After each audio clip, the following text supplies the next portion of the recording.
You're watching and listening to the latest Red and Blue review show. For all your Crystal Palace related chat, please like and subscribe across all the usual social media platforms, especially our YouTube channel. This really helps us out. Now, let's get on with the show.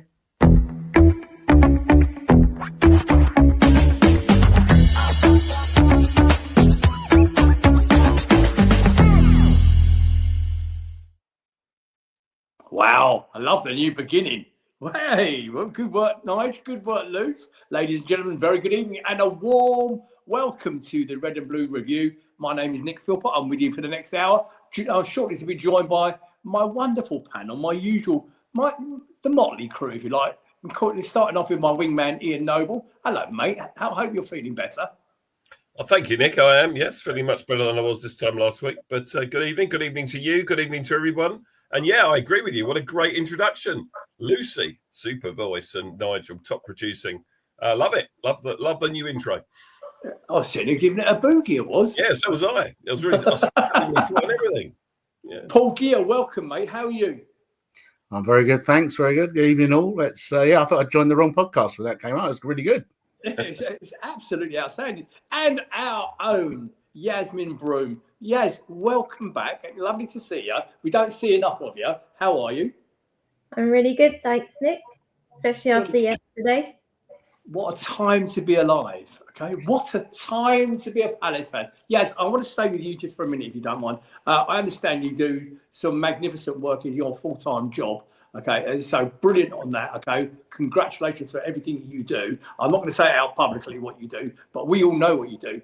But more important than that, your time you spend dedicated on your time off to care in the community, I take my hat off to you. And there it is. I mean, I can't understand why you dedicate your working hours to that, looking after people, and then you do this on the weekend. And for the benefit of those of you who are listening back on the podcast post show, she's with a couple of reprobates at the London Stadium yesterday, and she is doing her bit for care in the community. Well done, Yaz. No problem. I wondered where you were going with that. Why? Because I asked you pre-show what you did for a job. I had to sort of rephrase it when I found out what you actually did do for a living. I was very good. I was very careful. Anyway, listen, I just said before that, I said, what a wonderful time.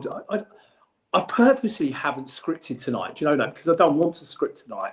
Because, Paul, I'm relying on you for all the stats, because we are just smashing all records out the park. I'm sure you're going to come on to them during the course of the show between you, but I hope you've got a bag full of not only the 3 points you brought back from the London Stadium, but a bag full of stats, because that's, we are smashing it. Ian, has there ever been a time when you've been alive that you've enjoyed such success? No, I said that in one of my tweets this morning. I said, what a time to be alive, to be a Palace fan, because it really is magnificent, isn't it? It's something pretty special at the moment. And I saw another brilliant tweet this morning, and it said gold in the Olympic Stadium or something like that, which made me laugh, because we were wearing the gold kit and we won in the Olympic Stadium, because that's what it is. It's the Olympic Stadium. And it's brilliant, isn't it? And we're not even, we'll come on to the game later, but we're not even firing at our best at the moment. We feel, and Oliver Glasner's alluded to that, we just don't, we've got a lot more to give, I know, and yet we're unbeaten, and this record is just stretching on. And yet it's going under the radar because not many people are talking about it, the 17 unbeaten. And if this was Liverpool, Arsenal, City, they'd all be raving about it. But, there's a lot of draws in there as well, but it's a fantastic record, and long may it continue. Yeah. Paul, I noticed you've entered the studio with your plastic bottle. Tell everybody about your experiences for your plastic bottle yesterday. I hope that's not so much as you try to smuggle into the London Stadium. No, this is just a Ribena to keep the throat going for all the chat that we're going to be doing. No, it just wound me up. But I'm getting a bit fed up with a lot of stuff of football, the way we get treated these days. I mean, the Olympic Stadium yesterday, we went in there. My niece wasn't allowed to take an empty bottle in, which we thought we could because they have refill stations in there, but they seem to be gone as well. But yeah, they try and sell you a bottle of Coke for £4.95 or a bottle of water for £3, and then they won't even give it to you in the. Okay, you're not going to get the lid, but they then want to put it, they won't give you the bottle, they want to pour it into another plastic glass. So one plastic container into another, which is really good for the old green credentials that football pretends to have.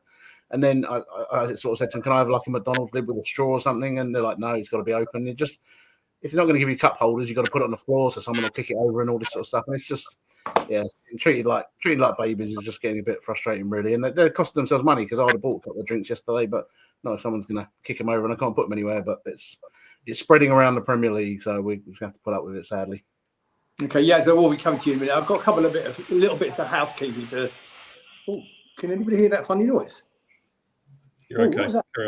A couple of bits of housekeeping, if you don't mind. Tom Clark, Samuel, I know you're watching, mate. Good evening. And on behalf of the Red and Blue Review team, a massive congratulations to your night walk that you completed last night for charity. I hope you raised. I know you nearly doubled the amount you wanted to raise, but well done, mate. You've done us all very proud. Congratulations. I'm sure Nigel will pop the link up, and your link will still be open sometime. Oh, there it is now. That's the link to the Instagram account. The link for his charity walk, Nigel. I'm sure you'll do that somewhere. And also, if you could just pop that down for us a second, Nigel. And I don't normally do birthday shout-outs, but I'm going to do one now, if you don't mind. Forgive me for doing this, boys and girls. But in the Questions crew, one of the originators of the Questions crew is a guy called George Uwagwu. He is a long-term watcher and follower of Red and Blue News in its early days and Red and Blue Review in its current format. For those of you who are watching now, he's the guy second from the left. Okay, his name is George Uwagwu. George is 60 today. On behalf of your whole Red and Blue Review family, mate, and you are absolutely a part of him. He's also a steward at the club, as you can see there. You'll find him on match days in the fan zone. He's got the biggest smile in South East London. I'm telling you, he's a cracking guy. Happy birthday, mate, from us all. From us all. Okay, so that's the bits and pieces out of the way. Paul, I understand that Ian's going to be covering the Millwall game. Have I got that the right way around? Yeah. Ian, then I better go over to you. Ian, just start off with the Millwall lineup and the Millwall game, please. Yeah, okay. We're not going to spend a huge amount of time talking about this game, but last Tuesday night, in front of under the Sellers lights, Millwall were the visitors. Short trip across South London, of course, for the second time this calendar year, and we line up with Walter Benitez in goal, making his debut. Munoz on the right. Sosa gets a run out at left wing back. Camvo makes his debut as well. In place of Richards, Lacroix and Gahey complete the back three. Hughes and Kamada in the pivot. Pino, SA against his former club, and Mateta leading the line up top. Of course, he had a score to settle with Millwall after what happened in the fifth round of the FA Cup last season. Not going to talk a huge amount about the game, other than there were lots of, there was a few early chances, lots of mistakes in the game. I think I noticed the difference between the quality of the football played by Millwall and was sort of came down to their level a little bit in the amount of mistakes we were making. Pino had a few chances, forced an early save. He had another shot across the goal wide of the far post. And I think young SA, who got hooked at half time, I think he was just trying a bit too hard. I think any other opposition, and it might have been okay for him, but the Millwall fans got his back a bit. Palace fan responded by saying you left because you're not very good and that kind of stuff, But I think he tried too hard. So Glasner hooked him at half time. To be fair, I thought Millwall should have probably taken the lead in the first half. Their number 10 had a one-on-one. Benitez came out and narrowed the angle, and the guy shoots wide. There was a cross on the right-hand side and the glancing header, which well saved. And then their left back had a shot in the box saved as well. So, that's the first half really done, and they should have gone in front. They had chances to have taken the lead. Anything either of you two want to say about the first half on Tuesday night, other than the light show beforehand, maybe? No, as I say, we were a bit fortunate to go and level at half-time, weren't we? They had a couple of gilt-edged chances. If they'd have had a half-decent striker, then they probably would have put us to the sword a bit. But, thankfully, no, we'll level at half-time, so we could try again. Yeah, exactly. Then second half, first real chance, Mark Gahey floated across in for Munoz at the far stick, headed it direct at the keeper. Then they had a chance up the other end. I think it was the 19, whoever he was, and he missed what looked like a sitter. Probably would have been harder to miss than score. Or score the miss, rather, the other way around. Sorry. Their keeper had a rush of blood to the head at one point. He came out and left the goal gaping wide. Jean-Philippe Mateta takes it round him, but their centre-back clears off the line. And that was just before the deadlock was broken on the 72nd minute. It was a corner on the left-hand side, floated in. It was Uche at the far post, headed it in to the box. There was a melee. Jean-Philippe Mateta was involved. Backheeled it, and Richards managed to just stick his foot out and stabbed it home for 1-0. And we thought that was enough.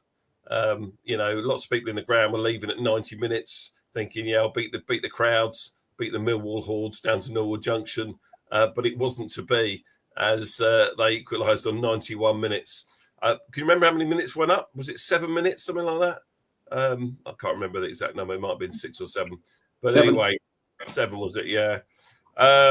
So again, it was a corner again from their right-hand side, and the centre-back, he just got in front of Mateta, I think. I don't know whether he switched off for a moment. As you can see, the empty seats there in the White Horse Lane end, but it's 1-1, and we're thinking, it's all we need. So, and yet there was still time to win it. After that, in stoppage time, we get the ball up the other end, and Kamada this time, feeds a beautiful little ball through to Munoz, his advance, playing far forward like he always does. And he could have shot himself, but he squares it to Jean-Philippe Mateta, who I think he just lost his footing, didn't he?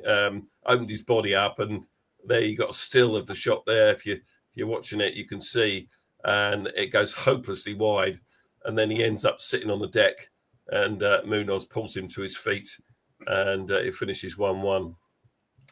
And then, so of course, no extra time in the Carabao Cup. We come to penalties, and I did notice a difference between Palace and Millwall at that time. I don't know if you've noticed that, Yasmin, the togetherness of Palace when they're preparing for those penalty kicks. Yeah, it's great to see. It really is. And I think even for the penalties, before we start a game, when we end the game, just the way they are with each other is obviously making the difference, I think. Because none of us have experienced what we're experiencing at the moment, and it's amazing. I don't know if anyone else felt the same, because he didn't do anything wrong, and I'm not saying that, but I was a bit like, should we bring Dino on for the penalty? Just because we didn't know what he was going to do. That was a bit, and Dino ran sort of off, so we thought, is he going to get something and come on? But no, he was good in the end. Interesting, because that went through my mind as well. I don't think it would fill Walter Benitez with a lot of confidence if we did that, and it would have probably been something they would have had to have pre-arranged. But it reminded me of the I don't know if those of you that are old as me remember the playoffs final against Leicester in 1996. We were veering towards penalties at Wembley, weren't we? And they were bringing on this 7'6" goalkeeper to come off the bench for their penalty kicks before Claridge shinned one in to win it for them. And so it reminded me of that episode. I was there. Yeah, I think we were probably all there. All of us. But yeah, the old Wembley, that was something else, because we went back the following year and had a different story. So penalty kicks, and Jean-Philippe Mateta, he puts his miss behind him, and he picks the ball up and he takes the first kick. He puts it to his right, the left of the keeper, and the keeper sort of gets quite close to it, but it's 1-0. They missed their first one, so it's 1-0 after a kick each. Chris Richards is the second penalty taker. He puts his to the right of the goalkeeper. Then they scored their second one, so it's 2-1. And then we have, I'm just trying to remember, have I got this written down? Yeah, Devene, of course, takes 3. He's been promoted from 5 to 3. And his penalty, my goodness me, he can take a good penalty, can't he? Cool. Can he ever? It was a carbon copy of the one he took in the Community Shield, right in the top right-hand corner. And, those penalties that Devene takes are unsavable. They hit the side netting high, and no keeper, even if he goes the right way, is saving that. No. So 3-2, because they scored their third one as well. And Kamada, quite nonchalant, Diachi Kamada, isn't he? But he steps up and he puts it to the keeper's left, and 4-2. They miss their fourth one, so it's 4-2, and the game is over. And I think the ground emptied quite quickly afterwards. Of course, there were, so we're through to the Carabao Cup fourth round, which is the objective, of course. So great news. But I think afterwards there were problems with the crowds. It was I read afterwards, it was one of the first high-profile games for about 4 or 5 years where the police haven't kept a set of supporters in. And if they'd kept the Millwall supporters in for half an hour, it would have solved all the issues. But instead, they had to ferry supporters. They said they weren't kettled because they had the opportunity to turn around and go back again. Well, that's pathetic because, they've got to go. They're going that way for a reason. But people did get delayed. If you were delayed at Norwood Junction going home from the Millwall game, tell us about it in the chat. Tell us about your experiences. I was in the car driving the opposite direction, and I got away fairly sharpish. I'm glad you raised it because somebody in the chat has. By the way, talking about I'm going to come to you in a second. Good evening to everybody in the chat. I can see you all. I've got everybody's name. I know you all now. I'm not going to name you. It'll take too long to name you all. Good evening, and there's somebody in there made a point. Can we please talk about the debacle outside the stadium? Yeah. I mean, there's been some sort of report produced by the police, and the whole idea of turning around and going back where? To Sellers? Sellers was closed. It was, that was half the problem was in the first place. Sorry, as you wanted to say something. I'll just say that Selhurst was actually easier to get into. I always go to that station and it was the right one because I just walked straight in, not even the queue that you get in the alleyway. But I saw the statement from the police and they seemed to be justifying what they did and that they got them through quicker. So it was a success, no matter that they were telling people who were driving, they couldn't get to their cars. I don't know. It didn't seem right that the police are defending not keeping the Millwall fans in. Paul? But anyway, I think the police were they said that it was a success because it passed without incident. But, it all depends what you call an incident, I suppose. But I'm sorry, but I saw said incident on the platform. There's plenty of that available on socials this week. Paul, you wanted to make a point, mate? Yeah. I mean, the police are always going to say it's a success, isn't it? I mean, let's be honest, they've got to justify it themselves. But yeah, I mean, I've never understood the logic with what Palace Millwall games. It seems to happen a lot, but why you would this sort of cause a problem for the vast majority of people with the home fans by sending them all around the houses and not just leave Millwall in for 20 minutes. I don't know. I mean, it goes back a long time. I remember a long time ago when we played Millwall once, they put a metal wall up at the top of the Homesdale Road to block us from our fans from getting out and just to let the Millwall fans go through. So, yeah, it's always a strange operation. It's okay. It's a headache for them when we play them, but yeah, they don't help themselves, do they? Ian, is that the game done? Because I've got a couple of. Yeah, I think so. Yeah, I mean, you can put the stats. Couple of things I wanted to raise. We'll have a quick look at the stats, but there's what you would expect. We had majority possession, majority shots on target, and so on and so forth. So it's what you would expect to see. And as I said earlier, we got the job done. That's what it was about. It wasn't pretty. It didn't matter that it wasn't pretty. We're through to the last 16 in the Carabao Cup. Thank you for that, mate. I want to before we actually move on from the Millwall game, I want to touch on 3 players, if you'd be so kind, maybe 4 if you like. Okay, but for kicking off with Benitez, I understand that he dislocated his finger the next day in training, so that's going to cause us a problem going forward. But on his overall performance, what did you think of Benitez? Yeah, I thought he was good. There was that one moment where he came out, didn't he? And they had a shot. Luckily, they weren't very good. But he was good on the penalties and, no complaints. He looks like a good backup keeper, for sure. Yeah, and I think so. Paul, your thoughts on Cambot, please. I thought he is pretty good.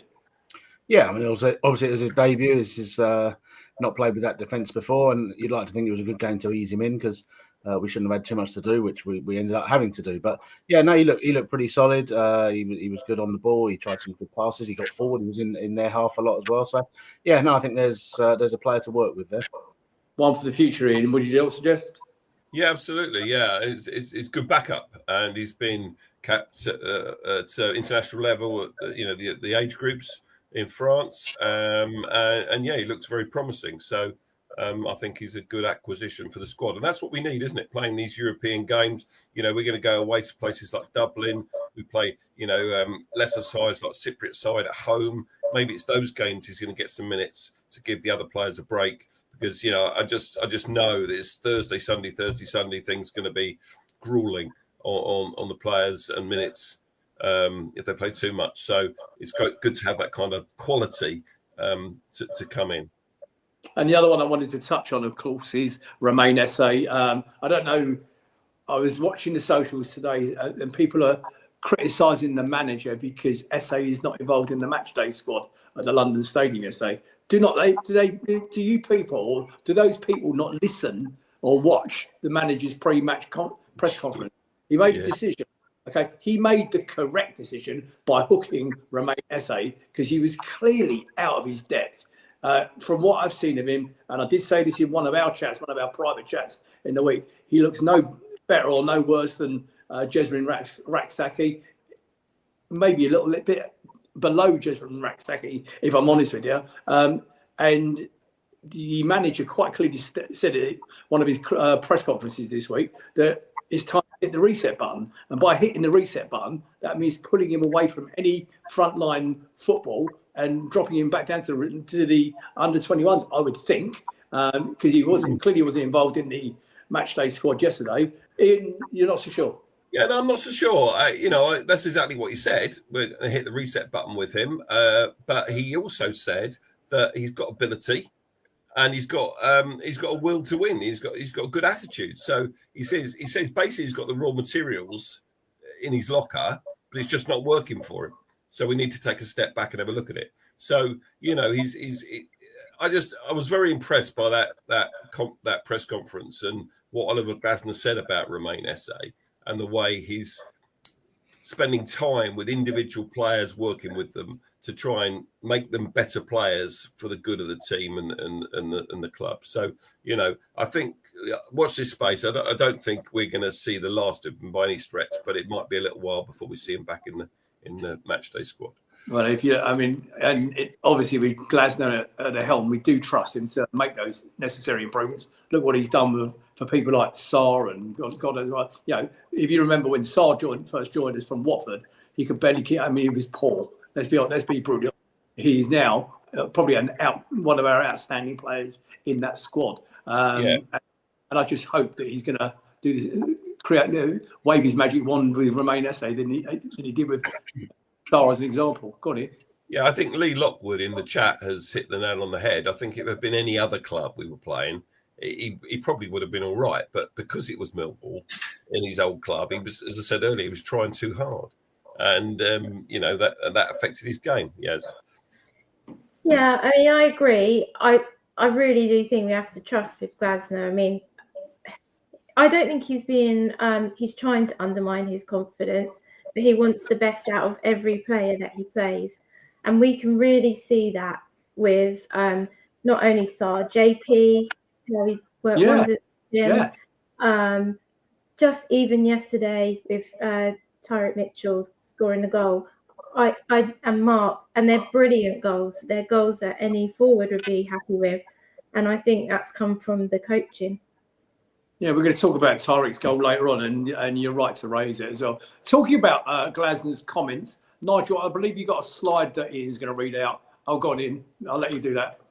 So Oliver Glasner said after the Millwall Cup victory, for the benefit of people listening back on the pod, I'm reading this. We're unbeaten now. This season, it was our 8th game at the moment. It's more fighting than playing. So we fight for points, for wins, instead of playing for points. I know there will be moments in games and the time will come when we play better.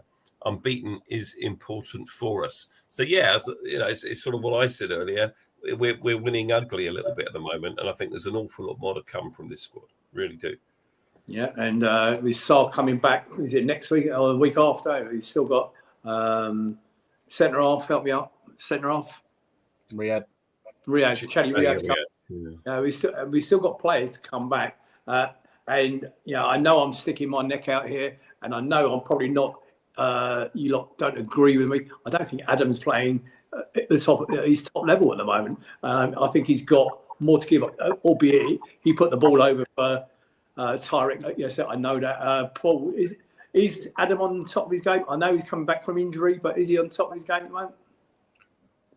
No, he's not probably at the top of his game. He obviously played a lot of games at the start of the season, like all of them. So I think that's partly contributed to his injury because he played so much. So obviously, the other day he came back was a little bit rusty. But yeah, it's like the whole team. As we said, none of the team are playing at the best at the moment. So it's a case of just getting through this early season, playing yourself into fitness and to form, and then hopefully they'll start getting to rhythm, and then it will all kick off again like it did last year. But it's very similar to last year in that obviously the first few games didn't go well and we didn't get the results, which is obviously different this time.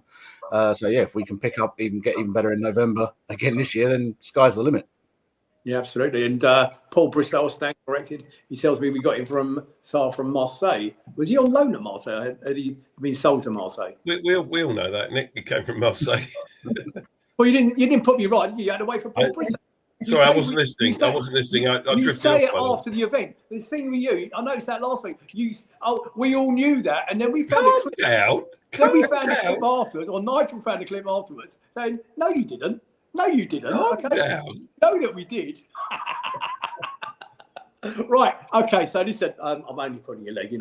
I couldn't do the show without you, bud. You know that. Yeah. So I thought Benitez made a very good impact. I mean, as you quite rightly said, yes, he's going to be a very strong backup. He is a proven international. Campbell, I think, is really encouraging, and SA, I'm a little bit concerned about. But as you're saying, we got the job done. It was ugly. It was really ugly in actual fact, but we got the job done. So let's draw a line under Watford. I understand the draw for the next round is after the Arsenal game this week. Am I right in saying? Wednesday evening. Wednesday evening. Okay, so I'm sure we'll all be glued to that. See where we're going to shoehorn. What's that? We're ball number 3. Oh, look at that knowledge. So there we are. With ball number 3 on Wednesday evening. We'll all be glued up to that. See where we're going to shoehorn in yet another fixture. And that is another story, but we'll come on to that another time. Right, moving on to the game at the London Stadium yesterday. Obviously, it was a great result. Things went well. We seem to have the edge over a few sides at the moment, namely Villa, namely West Ham, namely Millwall. We seem to have the number on it. Let's hope we can also be that thorn in the side of the Scousers this weekend. But Ian, Paul, over to you for the West Ham game, mate. Yeah, so we all made our way to the London Stadium, which I'm sure we've spoken about before on here, is not a fun place to watch football, not a fun place to do anything, to be honest. But yeah, so we headed over there quite confident, obviously, because West Ham is a good time to play them. They're in a bit disarray. We're obviously unbeaten in this, and we haven't actually lost there since 2018. I think we've only actually lost 2 games there in all the games we've played there. So we like going there. So yeah, first team basically back in. All the guys from the Sunderland game who missed out of the Millwall game came back in, and also Adam obviously came straight back into the lineup as him and Eddie had been training for the week. So Oliver had said in his press conference that Walton had only missed a couple of weeks, and he'd obviously done a lot of pre-season before that. So he was good to go straight back in, whereas Eddie obviously didn't have a pre-season, so he was going to be eased back on the bench. So yeah, pretty much our first choice team there, I would say. So the game gets going, and yeah, we start on the front foot like we should do. As you say, West Ham are not in good spirits at the moment, so you want to try and take advantage of that and go straight at them. And we fairly early on we got a string of corners, some good attacking. I think we had 4 corners in like 4 in a row straight away. Balls kept coming out, and then they had a shot deflected, and then they cleared it. But West Ham have had major problems this season with corners, so we were quite pleased to see that Kamada was swinging them in right into the centre of the box, right under the bar, really pressuring them. And set pieces was always going to be a good way to get them yesterday. So, yeah, we started off with that on the way, and then sort of we were on the front. We were a better team. We were playing the ball around. We come back to a bit. I still think sometimes we're a bit slow, whether there's a bit of fatigue in there. And I'm sort of kind of hoping we're not sort of getting into a place where we're making sure we don't lose to keep the run going and not taking enough risk. But Oliver has said that he thinks that will come. But yeah, first real chance came on the half hour. So he swung the ball from the left side out to Munoz on the far side. And he's crossed it into the box to the far post where Pino has got up, headed it back across goal to Kamada, who's at the far post, who goes up and heads it wide, and he could have done a bit better. But looking at it, he may have had a little bit of a nudge on there that might have affected him. I know, Nick, you wanted to talk about this, Nick? Yeah, indeed, I did. Okay, so the next few shots that you're going to see on the screen, and again, forgive me for the benefit of those that are listening back on the podcast post live, but I've taken some stills that are on screen at the moment, and something I noticed in all the group chats and also all over social media, nobody's picked this up. It wasn't even mentioned on the BBC highlights, or nothing was about apart from Chelsea goals. We had a shout for a blatant penalty on Kamada. Now, I'm showing you on screen at the moment, we're showing you their left back. What was his name? I can't remember his name. He's the Greek fella, and he's a centre back, and he that number 3. No, Mavropanos, was it, or Kilman? No, I can't remember. Whoever, it doesn't matter, whoever it was. He challenges Kamada. Kamada's having a header. Okay, he's challenging Kamada, and he's run 2 or 3 paces with both his arms outstretched like that. It was a double-handed shove on Kamada. It obviously affected Kamada. Kamada ends up on his backside. Even Kamada didn't appeal for it. In my world, that was a foul inside the box, a clear and blatant penalty. Did anybody else out there notice it? Did anybody else see it? Nige, can you put those shots up again for us, or at least one of them?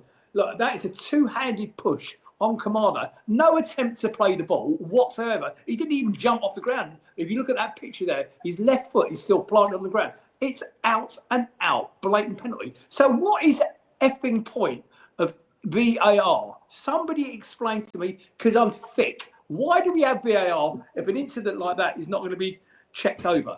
Paul?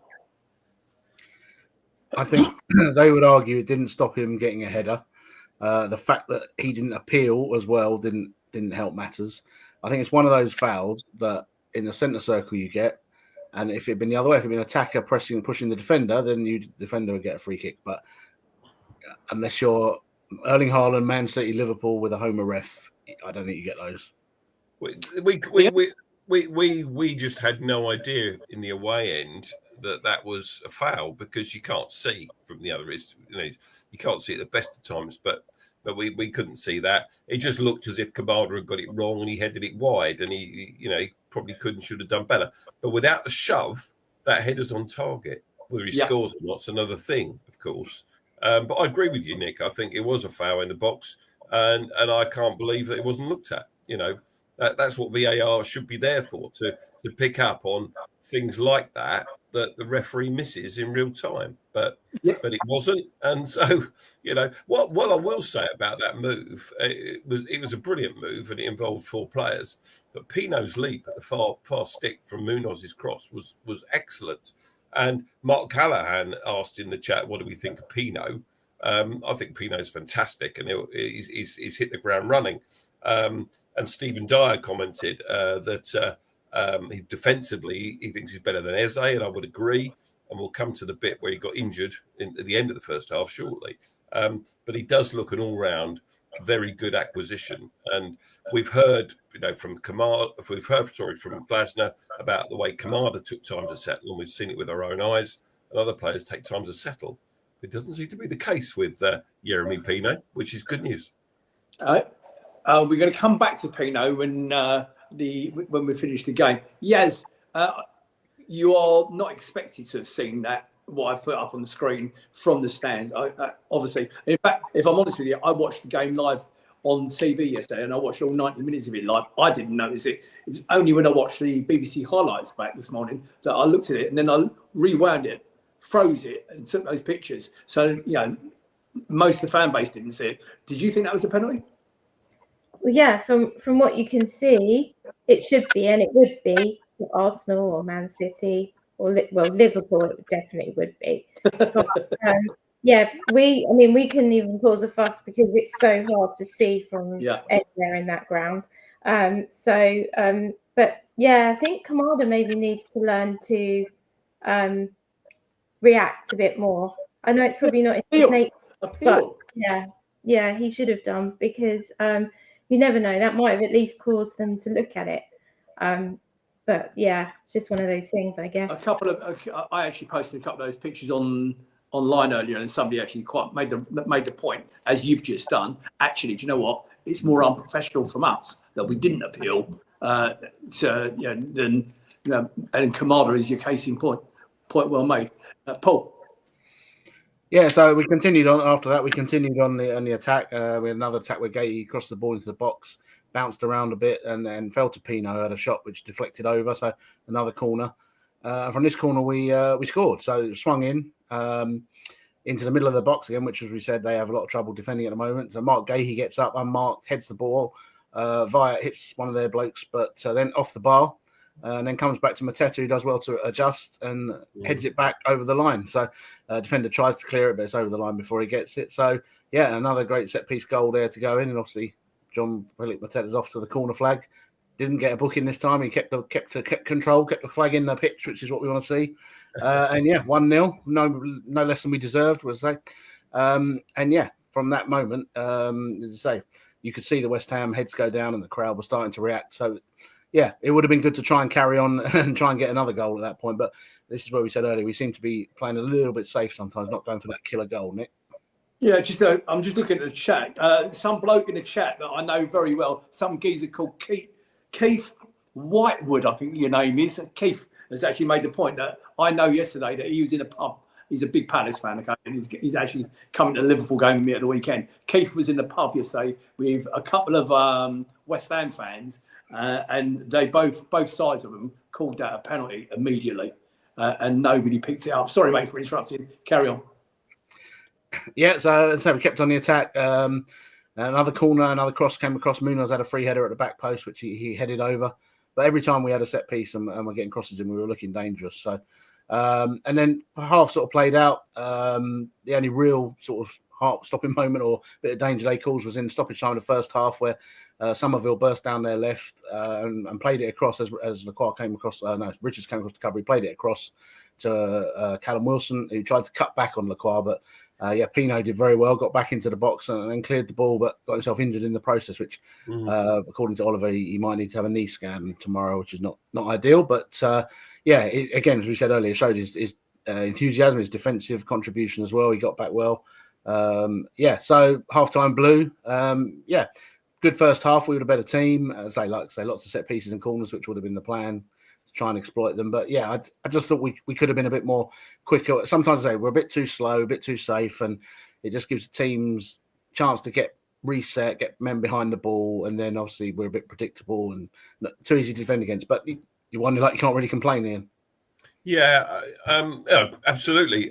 But we nearly got caught out at the end there, didn't we? That last attack, as you said, Somerville down their left, cross it to Wilson. It looked as if they had a man over all the time, an extra body forward, and a better player than Callum Wilson gets a shot away then.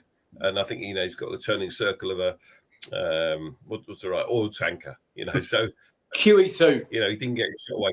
But Pino, fair play to him, the way he got back, to cover. And of course, it did for him yesterday. He paid the price, but thankfully he did. And it's good that we've got someone as good as Justin Devaney to come off the bench at half time. So yeah, I just thought we were a little bit exposed there, and I'm sure they dealt with that at half time.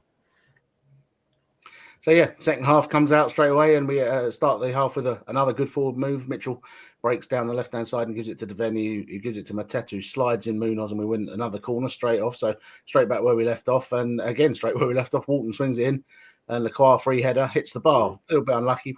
He probably thinks he might have done better, and another day he could have scored that. But at this point, we're thinking, well, yeah, this is just a matter of time now. We're just going to put them to the sword and whatever. But they started to show some signs of life, West Ham, and they got forward, and they got a corner.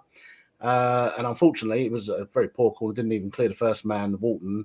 And unfortunately, whereas you'd like that to be hooked into the stand for a throw on, he unfortunately put it back out for another corner, which, whether that threw us a bit, I don't know, because they took it. And then Jarrett Bowen, one of the smallest men in the pitch, totally unmarked, edge of the 6-yard box, heads it into the far corner for their equaliser, which was, not like us to let in a goal like that. It was very, very poor. And all that seems to do is it got the crowd up, gives them impetus, and they sort of started to take over a bit after that. They started putting some pressure on. They got some good balls down the side and crossed, and if anyone was going to score at that point, it was probably them. I mean, Ward-Prowse had a shot deflected, and Dino was punching away crosses that was under his bar and stuff. And yeah, it was a little bit hairy at the moment. We weren't stuck in our own half. We did have another chance. Munoz he mishit a volley at the far post when he probably should have tried to get it back. Really, wasn't the easiest place to shoot from. And then West Ham had another attack with Bowen, got down the right, he crossed it over, and Paqueta headed it back. Richards cleared it. It wasn't going in anyway, but obviously Richard wasn't to know that, and it cleared it forward. But yeah, we were starting to weather this storm a bit, and West Ham made a couple of substitutions, which I noted from their forums didn't go down very well because it sort of changed their shape. And yeah, 68th minute, we go back in front. So do you want to interject there, Ian, or do you want to hear? Yeah, I was just going to come in and say, was this before Dino went down and got injured? Are you going to come to that, or have I got it out of sequence? Because he was down, he got injured, didn't he, making one of the saves? And he was on the deck for quite a period of time. And I'm thinking, I might have said, turn to you, yes, at the time, said, please make him okay, because we've got Remy Matthews on the bench, I didn't really want to see him come on. He did get up, third goal kick to warm up. But yeah, I think a lot of that is gamesmanship. He's just trying to quell the crowd, take the sting out of the game, stop the impetus. So I think there's a lot of doing that. And I know Southampton got accused of it a few years ago. In the 65th minute, every game, someone would go down so the players could go over to the manager and have a team talk. So it gives the team to go and have a break, drink. So you never know. I never thought he was seriously injured, and thankfully that proved the case. But yeah, 68th minute, we get down the right hand side with Munoz and Richards. Pull it back to Walton, who swings the ball in to the far post where Kamada and two defenders go up. Kilman, I think, the defender, or Mavropanos, he gets the head and goes straight up in the air. And it's one of those, sometimes I don't think strikers or any player wants time to think about it, but Tariq would have seen that ball coming down and probably thinking, please God. But he kept his eye on the ball, and with his right foot, he just smashed it into the goal. I mean, it was beautiful technique, beautifully taken. But if you're going to say anyone's going to score that right foot volley, he'd have probably been last on the list to do it. But he did brilliant, and it was. Did you see his interview? Sorry, Paul, to interrupt. Did you see his interview with the BBC final score? Anyone see that? Yeah, I did. They asked him about it. They said, he said, "Oh, in training, I'll shank them." He said. So he was very unassuming. It reminded me a little bit of Elise with his goal interviews, but yeah, brilliant. He did so well with it, didn't he? Everyone thought his right foot was for standing on, but he did brilliantly. And of course, the ball. Let's not underestimate the quality of the ball into the box by Adam Wharton. No, absolutely. Absolute quality ball into the box, which made it easy. Yeah. And I think, as I'm coming to you right now, because I was about to say to you, it's a case in point of what you said earlier on about how different players have actually been coached better by Glasner. You could argue the toss. Why the hell was he there in the first place? We're hanging on to a 1-1 draw. Why the hell was our left back in that, or our left wing back in that position? He shouldn't have been there. It just goes to show what you said just now was absolutely bang on about Glasner's training methods. Yeah. Yes.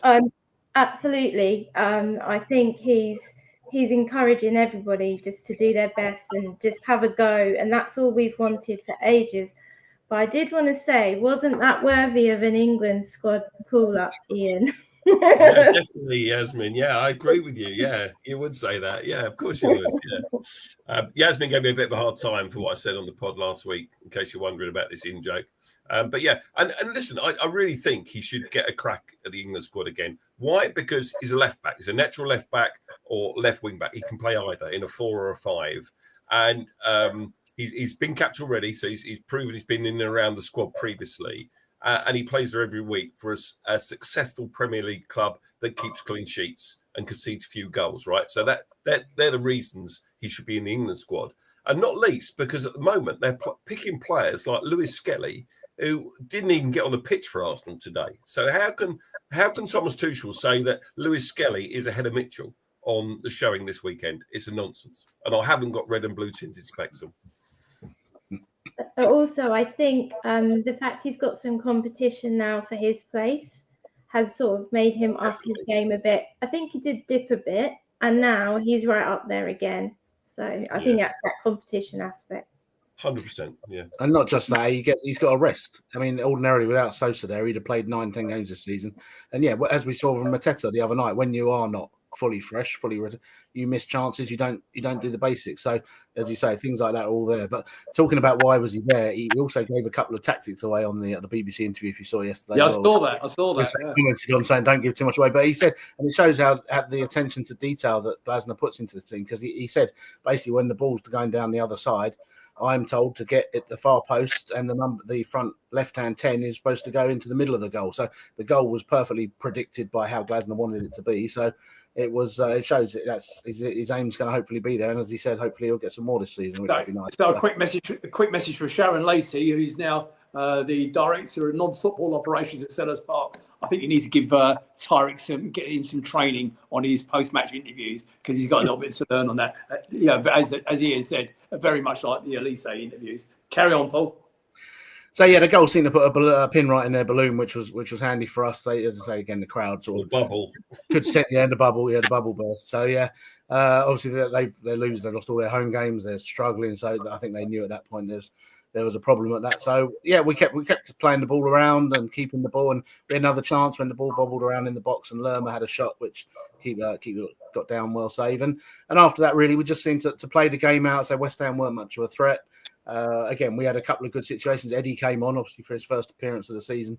He made some good runs, but as I say, because I think we were a bit safe and not taking too many risks, that we weren't finding those early through balls. And just trying to keep the ball, which is, you can understand at that point, let's try and play the game out. So, yeah, game petered out, whistle goes, and yeah, another excellent win, another great result there, up to fourth in the table at the time. And yeah, to win, as we said, not at our best. And as I say, there's definitely more to come and more speedy play. But yeah, you can never complain about an away win in the Premier League. And yeah, it's onward and upward. And now we're obviously facing the two unbeaten teams in the division, and we'll be facing off next week. And hopefully we will be the only unbeaten team at this time next week. There's your stats on the screen now.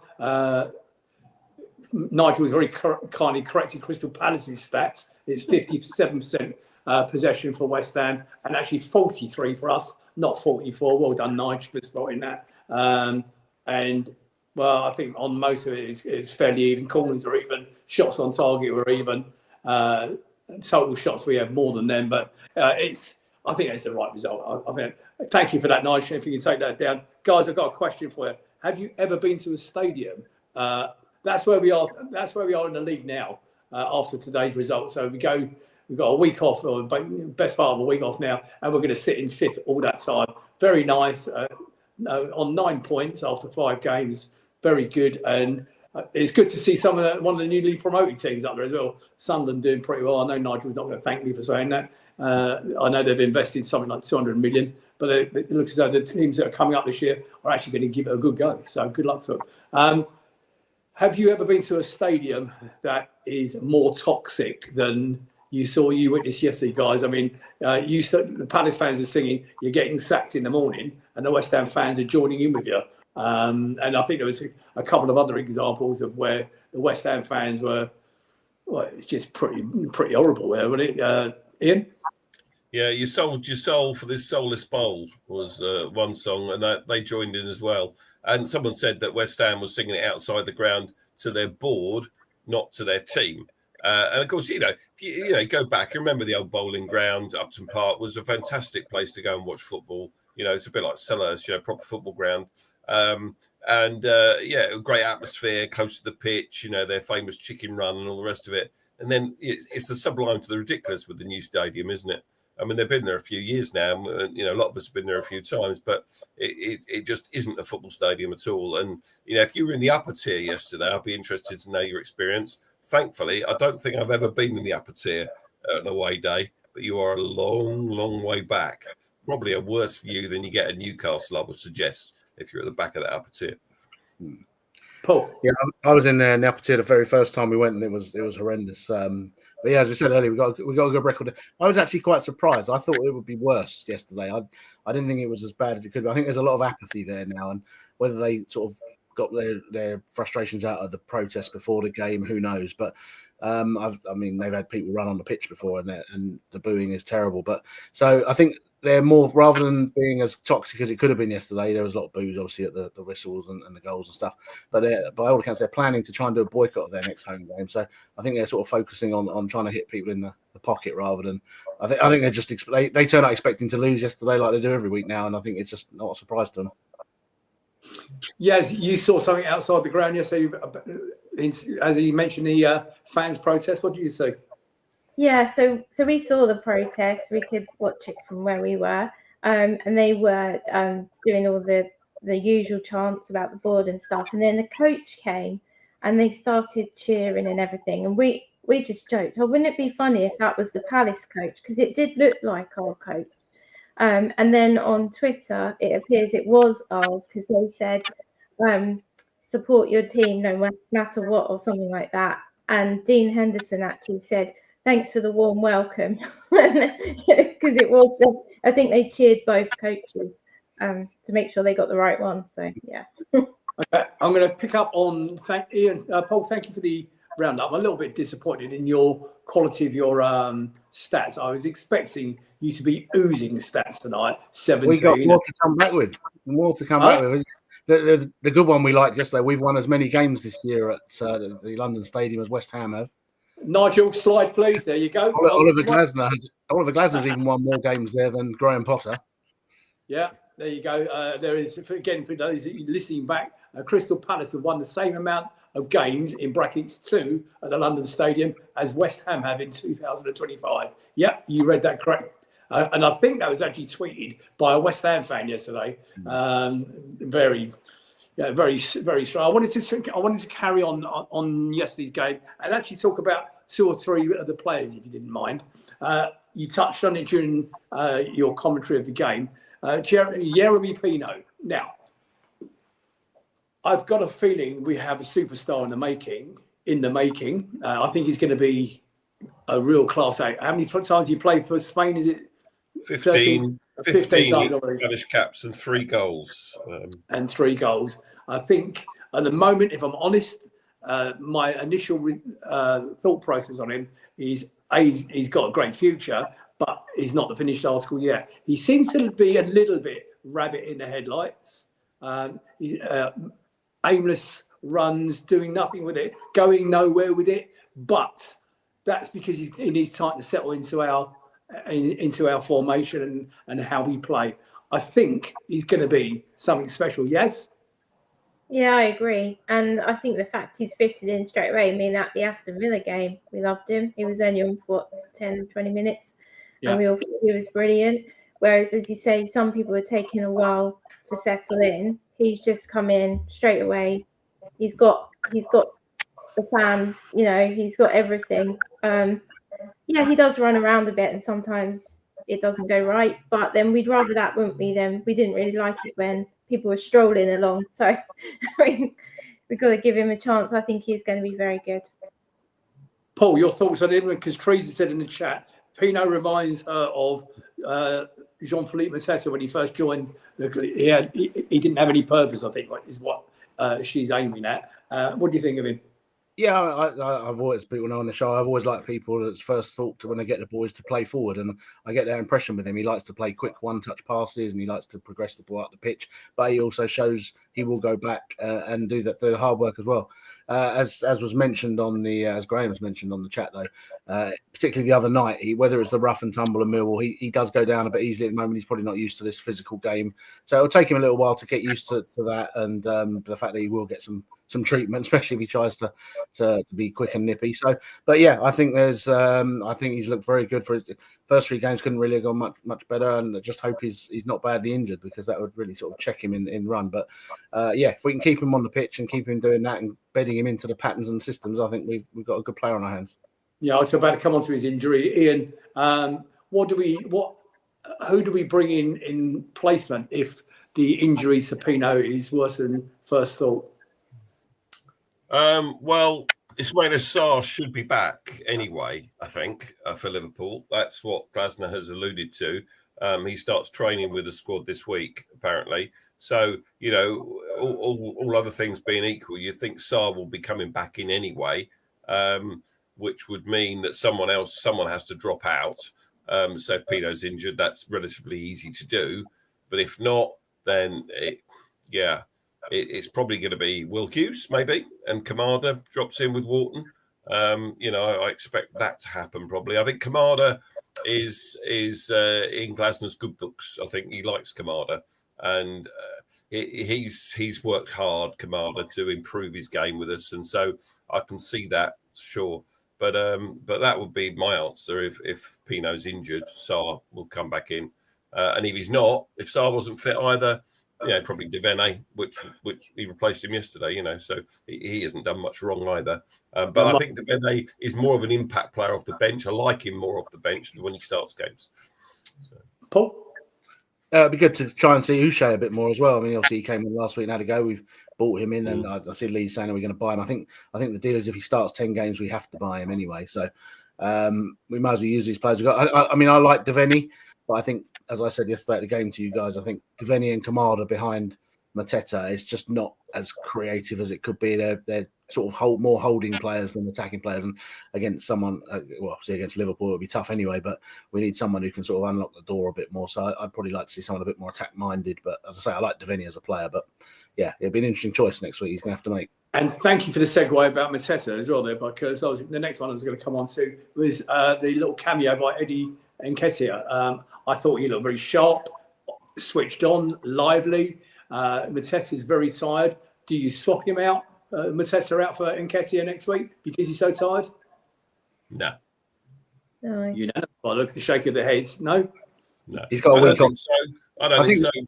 Go on, Paul. You talk. Sorry, I think the players will get a couple of days off this week. Glasner's quite, as we said yesterday, Glasner's big on that, and if they do the business and are playing like that, so they'll probably have a couple of days off. And I think he'll obviously go first. And Eddie's probably too early for Eddie to start anyway, so I think they'll soon get back to the plan of Mateta playing 75, 70 minutes and Eddie coming on, unless he has to come on somewhere else.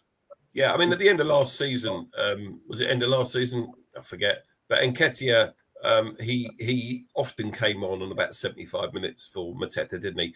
Tony Quinn, you don't like Nketiah then, no? He says, Nketiah is still useless. I wouldn't say that. I thought he did well in his cameo yesterday, as we've already said. I thought he was carrying a bit of timber. I thought maybe he looked as if he could lose a bit. I don't know. But no, I think he's a great squad player to have. I mean, listen, he did a job for Arsenal in that kind of role, didn't he? As a player to come off the bench. And I think he can do the same for us going forward.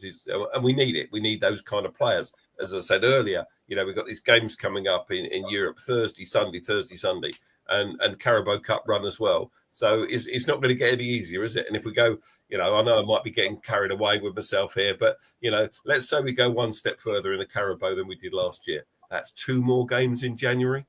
That's a lot of football, Paul? Sounds like we need to give Tony's granny a trial. I mean, if he'd bring her on instead and she's 83, if she's going to come on ahead of Eddie, I think let's get her in and see what Ollie thinks. Okay. I also, looking at the chat, I also want to pick up on something that Mark Callahan said out there. Evening, Mark. I hope you're well, mate. And our production line from the youth to the first team, let's face it, is proved quite successful. And he makes a point. Agbamoni will be the next step up from the under-21s. Has anybody seen Agbamoni? Because I have. I've been watching him over the last couple of games. He's going to be a player. Remember the name, Agbamoni. He looks pretty decent. Paul Bristow, do you agree with me? Because I know you watch a lot of the 21s. Let us know in the chat what you think. Very good. Yeah, the under 18s won again yesterday. And the ladies had a great win today. 2-0 away at Fat Man's place. In the Fat Man's house as well. In the Fat Man's house. They beat Forest 2-0 at the City Ground. And it was a good performance as well. Could have been more than 2. So a great result for the girls. Ian, you wanted to make a point? Yeah, just to say that these youngsters, we got to start bringing them through. Even Liverpool are playing 16, 17-year-olds. I mean, the guy scored a winning goal at Newcastle. He came off the bench again. Was it only yesterday? I don't know. But this kid they got, I forget his name, but he's made first-team appearances at Liverpool. Blimey. If they've got kids coming, through their academy into their first team, then we should be doing the same. All right, they've got to be as good as the players, that they're competing with. Of course they have. But look, Glasgow will know whether they are or whether they're not. And if they're good enough, they'll play. Thank you, Graham. He's correcting me. The final score was 2-1. They're absolutely right. And the last one I wanted to mention, because I didn't pick it up on it earlier on, we talked about Chadi Rie coming back, but I understand Czech Decore has had a bit of a setback on his original injury. But we have a possible body. Ian's alluding to the amount of games we've got coming up. Decore could be a good one for the back end of the season. Wouldn't that be right, Paul? If we can get him fit and back up to the levels he was playing at before he got his first original injury of his Achilles, then yeah, he was our player of the year the full season he played for us. And yeah, if he can get back to that level, he'll be a great person to have either playing or on the bench. Right, Nigel, can we have the upcoming fixtures, mate, please? Would you be so kind? So I think we're going to draw a line under yesterday's game. No, that's not upcoming fixtures, Nigel. I can assure you that's the wrong slide, but that will be the right one. Thank you. So this Saturday, and I want to talk to you guys before we finish about the Liverpool game in particular. Saturday, 27th, 3 o'clock kickoff. Then a little matter of our debut in Europe, Dynamo Kiev in Poland. Thursday, 17:45 hours on the 2nd of October. And guess what? Philpott might be making a trip. Isn't that right, Keith? Keith Whitewood, if you're still listening, mate, I need your help, Keith. Then on the following weekend, we go on the Sunday the 5th, we're away at the new stadium, Hill Dickinson Stadium, I believe it's called. And then following that, we've got Bournemouth at home, Larnaca at home, and then Arsenal away. Okay, thanks for that, Nigel. Guys, what do we change, if anything, for the Liverpool game? Because I'm conscious of the time as well. But what do we change for the Liverpool game? Paul, I'm coming to you first. We don't change anything. I mean, we play our system. Again, another thing Tyrick said on his BBC interview yesterday is Oliver's focus during the week is on us, not on the opposition. And we play our system and we play the strongest team we can. We did that at Wembley and we drew that game. Obviously, we won on the penalties, but we're the only team Liverpool haven't beaten. So that system works against this team. And as I say, it would be if Sarah's back, that'll be a big help because obviously he's scored in his last 2 games against them, so they know he's a threat. But yeah, if we can put the same team out in the same style of play, we've got a good shout of attacking them and beating them. As someone's mentioned in the chat, they're playing Tuesday as well, so hopefully they won't be as fresh as us. And let them worry about us. Yeah, is there anything you would change up for the Liverpool game? I think my only concern is we sit back. I want to play our normal game against them, get behind them because we know they have frailties. In my mind, they're actually a centre-half short. Shame they didn't sign a centre-half in the transfer window. Is there anything you would change for that game? No, I don't think so. I think we know what we're doing with them. As Paul said, we did it in the Charity Shield. We managed to soak it up, and I think it's going to be some good banter with them about Mark as well. And for once, we've got the upper hand. So that's. I hadn't thought about that. Good point. Yeah, good. Ian, anything you could add to that? No, not at all. I think keep it as it is. You want to play your strongest team against Liverpool, don't you? I'll be more concerned about the game the following weekend, having travelled in Europe in the week. But yeah, absolutely. How would you know that we're travelling in Europe in the week, guys? None of you are going. because I'm on holiday. That's the only reason I'm not going, mate. I'm on holiday. I can't help that. Okay, Paul, you did mention earlier about plastic bottles. Okay, I won't mention the plastic one anymore. Okay, so your predictions in the chat, please, for the game against Liverpool. What do we think? Take your red and blue tinted glasses off. Let me know in the chat what you think is going to happen next weekend. I will be at Sellers Park. I'm sure all 3 of you will be at Sellers Park next Saturday. Oh no, you're away, aren't you? I'm actually get this. I'm actually in the air when we're playing. The flight takes off from Heathrow at 2:30. Okay, there might be a Mullery-esque announcement over the tannoy before you land with a bit of luck. That'd be good. Palace are now the new reigning champions of the Premier League. So I heard somebody actually say it was on Twitter that it's the challenge for the title this weekend. You have 2 unbeaten teams, blah, blah, blah, blah, blah, blah. All that sort. Listen, I'm going to wrap it up, guys. I need to go to bed because I've got a hard day at work tomorrow and my boss is watching, all right? So bugger off, you lot. Ladies and gentlemen out in the chat, thank you for your contact. Thank you for your contribution. We will be back on next Sunday, 28th of September, 8 o'clock. I will be live with you here in the chair with my illustrious panel. I don't know who's on with me. I can't remember who's on. And are you on next week? I know you're not. And I don't think the rest. Oh, Yaz, you're a maybe, aren't you? You're a maybe. Ladies and gentlemen, on behalf of myself, Nick Philpott, and this wonderful team of my panel here are brilliant. I can't do it without them. I wish you all well. Ian, have a lovely holiday, and we'll see you in a couple of weeks. Take care, everybody. Good night. Good night, guys. Take care.